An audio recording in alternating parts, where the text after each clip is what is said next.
Hi guys, Roland from the Chicago Synth Exchange here. I'm really happy to be with one of my buddies, Jorb, who's well known on YouTube with that name Jorb, and he's also a great comedian regarding this type of stuff. So yeah, why don't we jump in, tell us how you got started into doing YouTube, how you got started into synths, just the entire life story.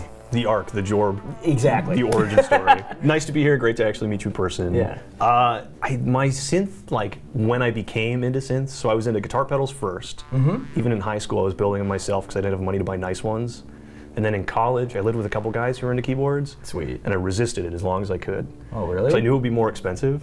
Yeah. And like, it's so much easier to connect things together. I knew I'd want to collect a bunch of stuff.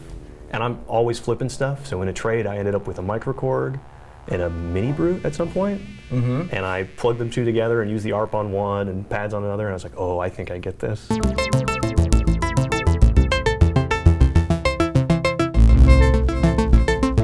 Oh, for sure. Yeah, And it just kind of clicked, you know? Like, oh, this is exciting sounds too. That makes sense. Like the micro Korg is like everybody's first synth. That's kind of a synth, but not really. The thing sounds amazing, tough to program, but it's awesome. It's very good. Anyway, so that's what sort of like, okay, these are sounds I can identify from music that I love. Maybe I'll get more into this, and it just took over. And the first time I plugged one into the guitar pedals that I already loved, I really kind of got it. Oh, absolutely, Yeah. for sure. But Nice. as far as starting the whole YouTube thing, the first thing was Behringer's DeepMind. And it's like, okay, this is an affordable poly that you can program really well and sounds very good, and it's less than $1,000 used right now. And so I did a video on that, sort of with the like, maybe this will connect with people. I tried some stuff before with the MPC 1000, didn't really click, but the stuff with the DeepMind, people were looking for content about it, and I was like, I think I can do that. I think I can be that guy. It kind of blew out of proportion from there.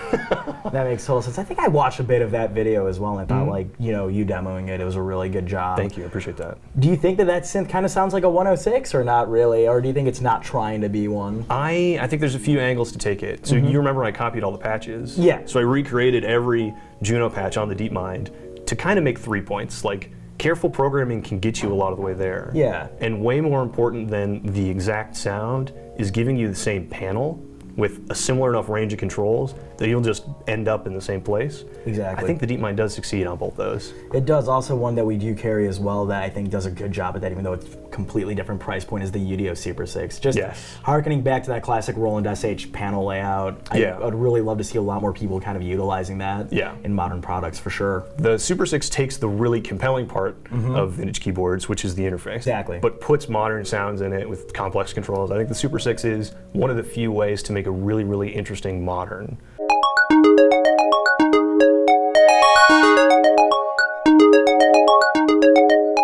They've done a great job also in Novation with like the peak and the summit, just kind of, you know, because they're using the WASP filter, I think it was. That's what Chris Haggett used on that. And also for the Super 6, they use the same SSM filter that they used on the Poly 6 and on the Mono Poly. And also 2044. Yes, and then also they use that, correct me if I'm wrong, on like one of the PPG synths. That's right. The PPG Wave, I think it starting in the 2.2 was the SSM 2044. Now the SSI 2144 is the clone. But yeah, well, there's a lot of that. Here's digital waves through an analog filter inspiration in the Super 6. Great. Thank you to Dave Rossum for bringing all these classic filters back to life. Dude, oh my God. That's part of what's cool about buying synths right now. Yeah. Is the clear like respect for the forerunners. Like the stuff that came first and is still exciting and cool is not only getting made again in things like the OBX8, but also definitely inspiring the direction of new and modern production products. Exactly, because like the thing is, what I've noticed like back, you know, like maybe 5 years ago, a lot of companies were, especially in the modular world, I feel like a lot of people were trying to like reinvent the way we think about synthesis. Yeah.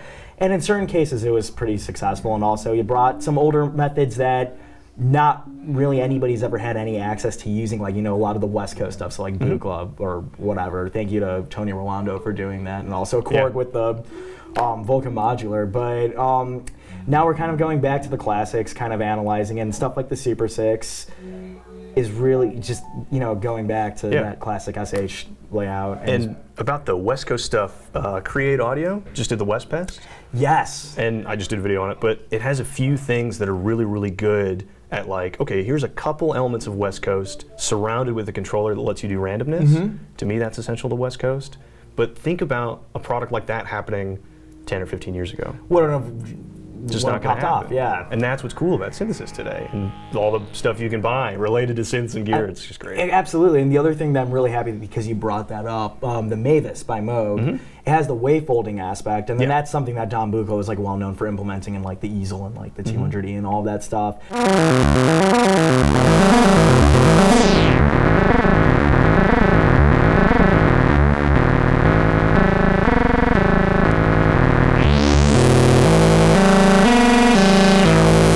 The East Coast Beast looks really nice as well by that same company. Yep, the East Beast, because that's Pittsburgh Modular's filter and their oscillators, and those just sound so good. Again, those are pretty much modern designs, but like in a simple, like affordable, small package with a built-in sequencer and like good control.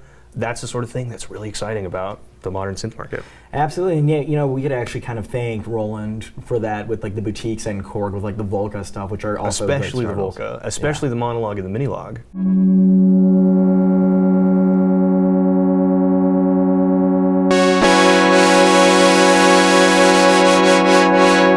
Yeah, that synth I really like too. It's definitely different than anything else that's ever been released. 'Cause I wouldn't really classify the sound as necessarily being warm in the vintage analog sense. It's kind of cold. You're talking about the Minilogue? Yeah, the Minilogue. And yeah, a lot of like my favorite artists actually enjoyed using that one on a lot of their albums. Yeah. And I hear just sounds that if you want to get that Minilogue sound, there's no alternative to it. You have to go with that, which is awesome. I have a very clear memory. I think it was before I was really into synthesizers, but a band called Astronauts, Etc. Yeah. I've loved forever. They had 2 Minilogues on stage running through Strymon Decos, and that was the synth sounds that they did for that entire tour. And it sounded just as cool as whatever they used in the studio, probably much nicer stuff. And I was like, oh, you know what I mean? These have something to them that's special and is still very much an analog synth. We're going to use the Take 5, and we're also going to use the OBX8. And then I know you did an amazing, watch his video on the Take 5, because he got all the Prophet 5 patches and put them on there. Check it out. Yeah, it was a lot of work. Oh, I'm sure, but they sounded really good. Thanks. Yeah, if you just want to kind of discuss like some of your favorite features about it and why. About the Take 5? Yeah, and then also why you think it's like a really good recommendation for someone starting to get into synthesis.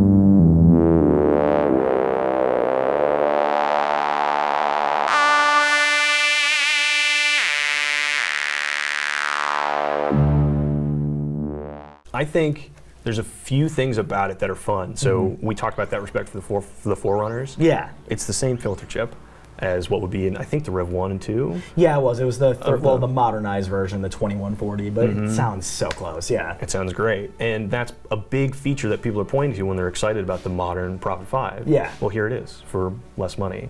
And if you're not so particular about it being exactly like the old school stuff, but you still want those sounds, I think it's a really, really good choice. Plus the oscillators are a little different in a way that's fun and unique.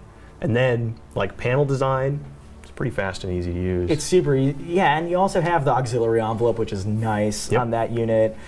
You have the vintage knob, which I think is like one of the, it's such a cool feature. I think it's like one of the best things that Dave's ever designed, like besides just MIDI, set like the standard for that. And then the LFO per voice. I like that. I like that. It's the option between, you know, Alpha 1 and Alpha 2. One is per voice, one isn't per voice. That's cool. And how everything happens in that digital mod matrix, that is so much fun for the way I like to design modern sounds, and really is the only reason a lot of those Prophet 5 sounds are capable. So if the modulation was restricted by the panel in one way or another, there might be a value that was too high. There might be a routing that wasn't possible. But with that digital mod matrix, you can route essentially anything you want. And if you need more amount, give it another row. Yeah, absolutely. And because it works that way, it makes it really, really easy to carefully program your way to a lot of things. It's great, and it has a sine wave. And I love sines. Yeah. And which is cool and unique combined with a lot of those other features. Have you tried making like a sine pluck on it and turning up the distortion a little bit? There's actually a preset that's, I think it's called E-Piano 73 or something. It's supposed to sound like a Rhodes. And I was like, I don't know about this. It sounds really, really good. And that's exactly how they did it. So just that first oscillator on a sine, second oscillator emulating the tine noise, but it's distorted a little bit. Sounds great. And also the other thing is like for bass tones as well, because you have to do the Tom Sawyer patch at least a few times just to see just to hear what's going on between all of the voices when you turn on unison. Yeah.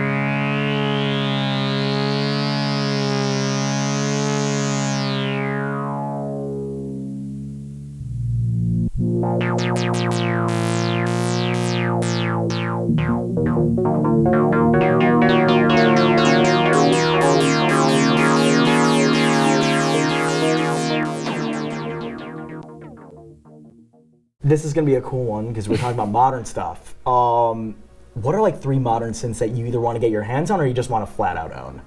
This is so, first of all, like just dream, like really, really cool to have around would be the new Oberheim, the OBX8. I would agree with that. It's awesome. And every time I try it, it feels like, if I need a synth sound, I could probably get a lot of the bread and butter stuff on that, but with so much flair, but sounding so cool.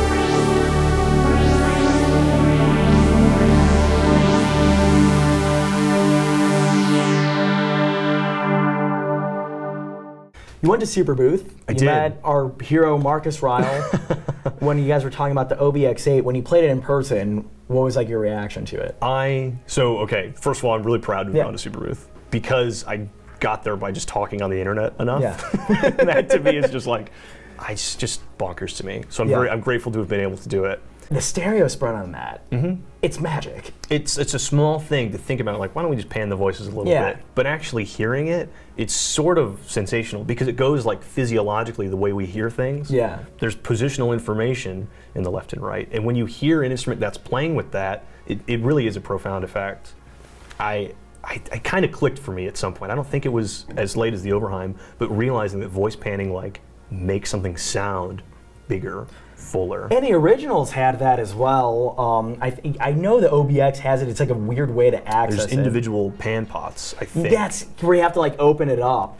And I think they did that too because, when the Prophet 5 released, Dave Smith basically like changed the way we think about this, may rest in peace. But when Tom Oberheim designed that, having that stereo spread, that was something that no other synth really had at the time, and it made things just sound way more massive. Yes. Than anything else, and then utilizing that in this unit in an easier form factor, it's absolutely awesome. Yeah, and just broadly the idea of this is vintage inspired in a few ways. I talk about the importance of the panel. That is the panel of an old Oberheim. It completely is. Yes, there's a switch for aftertouch, which is great, and a switch for velocity, which is great, but the immediacy of, I want to change the envelopes, they're over here. I want to change the filter, it's here. I want to change the oscillators, they're here. Yeah. That really, really matters to the way you sit and program sounds. One other little like nuance that I really liked on it, it's on the LFO section. It has, the LFO is kind of like in the same way that the OB8 was, where you had like the other shapes and you had to press 2 buttons in order to get in between that. Because I love reverse saws a lot, and that's how you would access it. Yeah. So it's really nice, and the buttons feel really nice on there. But have you played around with the SEM filter modes on it? Oh yeah. because the notch filters excites me because it goes to Tom Oberheim not inventing but popularizing the phaser, especially as it is implemented in guitar pedals. Yeah. And the notch filters just makes me think about him experimenting with filters before other people were doing it in such a way. And I don't really know the history before that, but I know the SEM notch is an interesting creative implementation of a few other ideas we already had. So having it in there is awesome.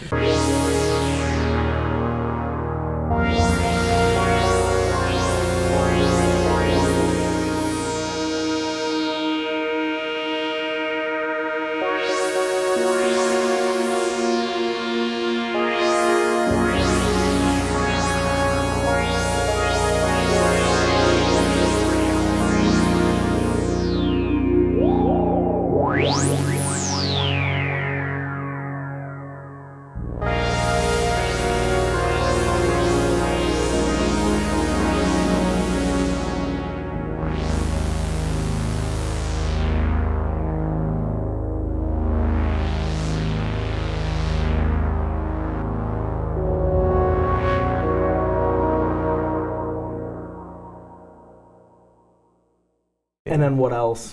I'm trying to think of something that's really, really different, you know? And we walked by it on the way in, and I'm kind of getting the West Coast bug lately. Yeah. But Buchlas are still in production. So something like the Easel Command, to just try it and sort of experience it, I think that'd be really, really fun. Yeah, it's really fun. exciting. I mean, that thing's like a really puzzling synth to work with. Yes. I've been trying to get into the Chira version, actually, because they did a really good job with that one. I'm just like, I don't know, like for me, and this is just me personally, a lot of the sounds that I hear from a Buchla, like Alessandro Cortini, if you know who he is from Nine Inch Nails, he uses it in like the most beautiful way, but then I hear some of that stuff, I'm like, you know, I could actually, with my Prophet 5 and maybe a few effects, I mean, I could get to that same result. Yes. But yeah, I mean, there's an exploration to it. And the idea that the panel might be more important than the sound generation, that's sort of what I'm starting to feel and be interested in with the West Coast stuff. Absolutely, and the other thing is I feel like you have to approach it from the mindset that it's purely from like an exploration sort of purpose, and like the moment you want to get like a certain result out of it,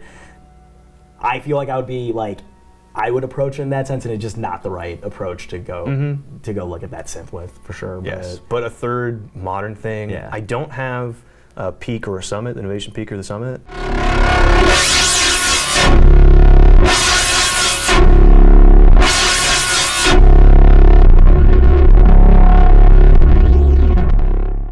And there's a richness to the modulation capability in that that really goes back to the way I like to design sounds, just step after step, really cautiously, really carefully. Oh, absolutely, and also the Wasp filter on that thing, really, really going cool. through those FPGA-based oscillators.